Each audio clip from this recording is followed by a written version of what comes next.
नमस्कार दोस्तों, राज न्यूज़ में आपका स्वागत है। दोस्तों, राज न्यूज़ के माध्यम से मैं आ गया हूँ आपके बीच में बड़ी अपडेट लेके, ब्रेकिंग न्यूज़ लेके। दोस्तों, आप राज न्यूज़ के माध्यम से हम जानने वाले हैं देश के संविदा कर्मचारियों के बारे में। जी हाँ दोस्तों, संविदा कर्मचारियों के लिए बड़ी अपडेट सामने निकल के आई है, उसके बारे में विस्तार से जानने वाले हैं। बता देता हूँ दोस्तों, भारत में संविदा कर्मचारियों के वेतन में वृद्धि की बल्ले बल्ले होने वाली है। यानी कि अब भारत सरकार द्वारा संविदा कर्मचारियों के वेतन में वृद्धि के साथ ही संविदा कर्मचारियों की बल्ले बल्ले होने वाली है। किसका बढ़ेगा वेतन, उसके बारे में जानेंगे। न्यूनतम वेतन 18,000 न्यूनतम वेतन मिलेगा, जानेंगे पूरी डिटेल्स आज की इस वीडियो में। कर्मचारियों के लिए बड़ी खुशखबरी है दोस्तों, नियमितीकरण प्रक्रिया भी शुरू की गई है। साथ ही बता दूं दोस्तों, 5 मार्च 2026 से समान काम के लिए समान वेतन भी लागू होने वाला है। तो दोस्तों बता देता हूं, राज न्यूज़ को जरूर सब्सक्राइब कर लेना। राज न्यूज़ के माध्यम से रोज हमारी इसी प्रकार से नई नई अपडेट सामने आती रहती है। बड़ी खुशखबरी निकल के आई है देश के संविदा कर्मचारियों के लिए। तो आज का वीडियो बेहद खास होने वाला है, वीडियो में बने रहना, चैनल को सब्सक्राइब कर लेना। दोस्तों बता देता हूं, ब्रेकिंग न्यूज़ निकल के आई है, संविदा कर्मचारियों के लिए बड़ी खुशखबरी सामने निकल के आई है, उसके बारे में हम विस्तार से आपको समझाने वाले हैं। दोस्तों बता देता हूं, चलो वीडियो स्टार्ट करते हैं। संविदा कर्मचारियों के लिए बड़ी खुशखबरी सामने आई है। सरकार ने रेगुलर करने पर लगाई है मोहर, यानी कि अब सरकार ने मोहर लगा दी है रेगुलरेशन के लिए, नियमितीकरण के लिए, नियमित रोजगार के लिए। पूरी डिटेल्स जानेंगे। 2026 के अंतर्गत जो अब नई डिटेल सामने आई है, जो पूरे देश में लागू होने वाली है। संविदा कर्मचारियों को जो बार बार धरना प्रदर्शन करना पड़ता था अपने शोषण को लेकर, अब उसके ऊपर भी नहीं करना पड़ेगा, क्योंकि अब एजेंसियों के माध्यम से नहीं, सरकार द्वारा रेगुलेशन के तहत अब नियमित रोजगार मिलने वाला है। दोस्तों बता देता हूँ, संविदा यानी कि जितने भी कॉन्ट्रैक्ट्स एम्प्लॉयज़ हैं, कर्मचारी है, कर्मचारियों के लिए 2026 की शुरुआत की उम्मीद की किरण लेके आया है। कोर्ट यानी कि सुप्रीम कोर्ट ने विभिन्न राज्य सरकारों की ओर से लंबे समय से काम कर रहे संविदा कर्मचारियों को नियमित यानी कि रेगुलर करने का फैसले दिशा निर्देश जारी किए गए हैं। चाहे वो उत्तर प्रदेश हो, चाहे वो राजस्थान हो, मध्य प्रदेश हो, बिहार हो या अन्य राज्यों में संविदा या आउटसोर्सिंग कर्मचारी हैं दोस्तों, उनको अब नियमित और मानदेय में जो वृद्धि है उसकी चर्चा पूरे देश में जोरों से चल रही है।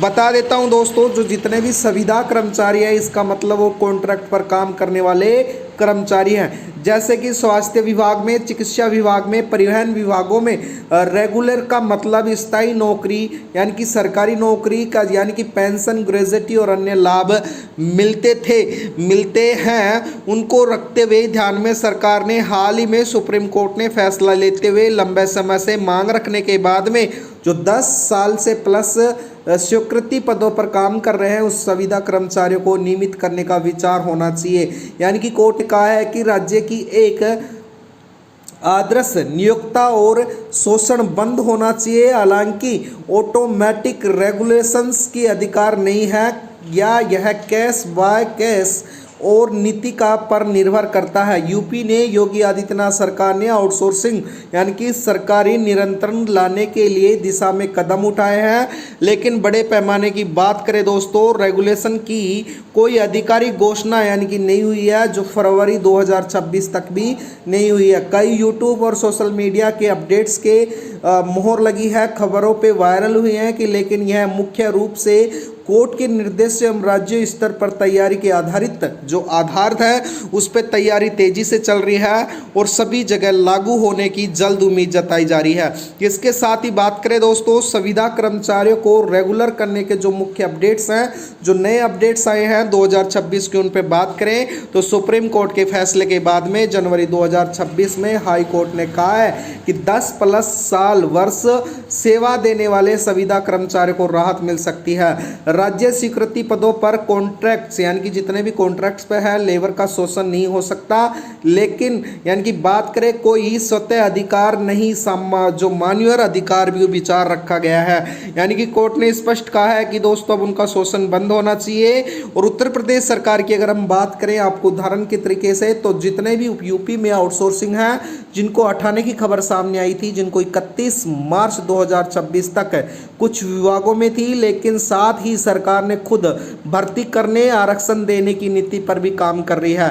एएनएम, नेशनल हेल्थ मिशन और नर्सिंग एएनएम यानी कि संविदा कर्मचारियों के लिए परमानेंट होने की चर्चा भी चलाई जा रही है, जो उत्तर प्रदेश सरकार द्वारा अहम कदम उठाए गए हैं। दोस्तों इसके साथ ही बात करें मानदेय वृद्धि यानी कि 5% से 15% रेगुलेशन की जो तैयारी है, कुछ जगहों पर 10 साल सेवा पर नियमित करने का प्रावधान भी रखा गया है। इसके साथ ही बात करें मानदेय वृद्धि यानी कि कई विभागों में 5% से 15% बढ़ोतरी की बात कही है, लेकिन रेगुलर होने की पेंशन और ग्रेजुएटी जैसे लाभ भी मिलने वाले हैं। इसके साथ ही बात करें दोस्तों सेवा की शर्तें की बात करें, स्वीकृति पद की सेवा और जो वेद नियुक्तियां, लंबी निरंतर सेवा और सभी को एक साथ नहीं, चरणबद्ध तरीके से प्रक्रिया से लंबे तरीके से अब उनको चरणबद्ध तरीके से सभी को जो परमानेंट पॉलिसी के तहत पक्का किया जाएगा। लाभार्थी विभाग फायदे की बात करें, स्वास्थ्य विभाग में लाखों को परमानेंट पेंशन और ग्रेजुएटी जैसी सुविधाएं मिलने वाली है दोस्तों स्वास्थ्य विभाग में। ये और ये चर्चा तेजी से नोटिफिकेशन संभावित है कि जल्दी जारी किया जा सकेगा। इसके साथ ही बात करें जो शिक्षा, जो अतिथि शिक्षक है यानी कि हजारों की संख्या में नियमितकरण और मानदेय वृद्धि यानी कि यह भी बड़ी अपडेट सामने आई है। साथ ही बात करें परिवहन या जल विभाग में हजारों को स्थायी नौकरी और आरक्षण का लाभ भी तैयारी कर रही है सरकार। इसके साथ ही बात करें दोस्तों अन्य आउटसोर्स की बात करें तो लाखों में आउटसोर्स है, उनको समान काम के लिए समान वेतन के साथ रेगुलेशन का भी ध्यान देते हुए राज्य स्तर पर ये फैसले लिए जाएंगे, जो जल्द ही पूरे देश में लागू होने वाले हैं। तो संविदा कर्मचारियों के लिए बड़ी अपडेट्स है दोस्तों। इसके साथ ही बात करें रेगुलर होने की जो प्रक्रिया है, जिसमें 10 साल प्लस सेवा देते हुए स्वीकृति पद होना चाहिए, वेद नियुक्ति होनी चाहिए, कोई प्रकार की अनियमितता नहीं होनी चाहिए। और प्रक्रिया की बात करें विभागीय समिति की जांच होगी, सूची की तैयारी होगी, फिर उनको नियमितीकरण के साथ नियमितीकरण नीति के साथ नियमित रोजगार मिलने वाला है। फायदे की बात करें कर्मचारी को स्थायी नौकरी, पेंशन, प्रमोशन, छुट्टियां, ग्रेजुएटी ये सभी फायदे भी अब मिलने वाले हैं। चुनौतियों की बात करें यानी कि सभी इसमें सभी को नहीं किया जाएगा केस बाय केस, और कुछ विभागों को में हटाने की खबर भी सामने आ रही है, लेकिन अभी तक ऐसा नहीं है दोस्तों बात करते हैं ये पूरे देश में जल्द ही लागू होने वाला है। आज के लिए वीडियो में इतना ही। आप राज न्यूज़ को सब्सक्राइब कर लेना। राज न्यूज़ के माध्यम से रोज इसी प्रकार से नई नई अपडेट हम आपके बीच में लेके आते रहते हैं। वीडियो में बनने के लिए धन्यवाद। आपका दिन शुभ हो। धन्यवाद दोस्तों।